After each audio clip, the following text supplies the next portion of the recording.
नमस्कार, मैं आचार्य गिरीश व्यास नक्षत्र कुटी से आपका हार्दिक स्वागत करता हूँ। कुछ अनछुए बिंदु लेकर आपके पास आता हूँ। चल रहे बिंदुओं में से क्या खास बात हो सकती है, आपके लिए मैं बात करता हूँ।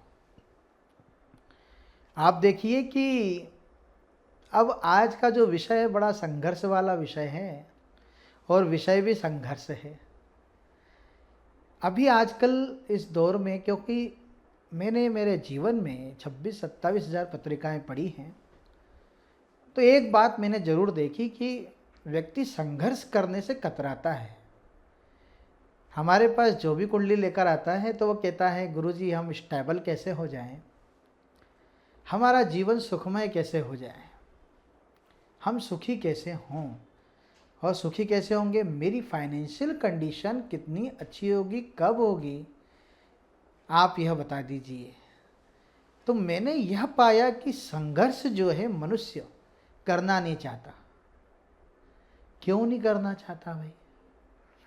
जो व्यक्ति संघर्ष के बाद अपने जीवन को बना लेता है, उसके जीवन में हमेशा आनंद आ जाता है। अब हमें यह जानना पड़ेगा कि आनंद क्या है। आनंद तो आंतरिक वस्तु है, बाह्य नहीं है। दृश्यते अनेन इति दर्शनम की बात होती है। आपके पास जो भी वस्तु व्याप्त है, वर्तमान में जो भी आपके पास है, सोफा हो, अच्छा मकान हो, झोपड़ी हो, कुछ भी हो, जब मनुष्य अपने अंतःकरण में आनंद को खोज लेता है तो उसे ये जो बाह्य वस्तु है, भौतिक वस्तु है, उसको जानने की आवश्यकता नहीं है, उस पर लालायित होने की आवश्यकता नहीं है, क्योंकि वह आनंद बड़ा सुख देने वाला है। कभी कभी आनंद तो एक वृक्ष के नीचे आने लगता है, वहाँ तो वो बड़ी भौतिकवादिता नहीं है। तो क्या हमें वाकई संघर्ष से कतराना चाहिए क्या? नहीं। हम अथक मेहनत करने के बाद, पसीने में नहाने के बाद जब उस वृक्ष की छाया में बैठते हैं तो उसका जो सुख होता है वह अतुलनीय होता है। वही, इसलिए हमें संघर्ष से कतराना नहीं है। हमारे पास या हमारे सामने कितने भी चैलेंजेस आ जाएं, हम उससे घबराएंगे नहीं। छोटी छोटी बातों पर हम रिएक्ट करने लगते हैं तो हमें वह रिएक्शन नहीं देना है। क्यों?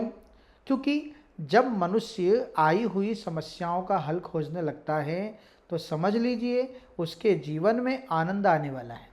और जब वह आई हुई समस्याओं को अपने ऊपर बोझ मान लेता है, वही क्षण होता है मनुष्य का पतन होने लग जाता है। वही बात ग्रहों में भी आती है। यदि आपकी कोई खराब दशा चल रही है तो आप उससे घबराएं नहीं, उसे बोझ मत समझिए। आप ये समझिए कि अब मुझे एफर्ट्स लगाने पड़ेंगे।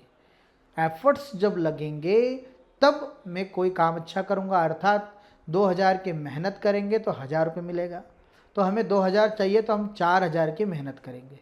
हम एफर्ट्स बढ़ाएंगे, कई लोगों से मिलना जारी रखेंगे और हमारा क्षेत्र बढ़ा लेंगे।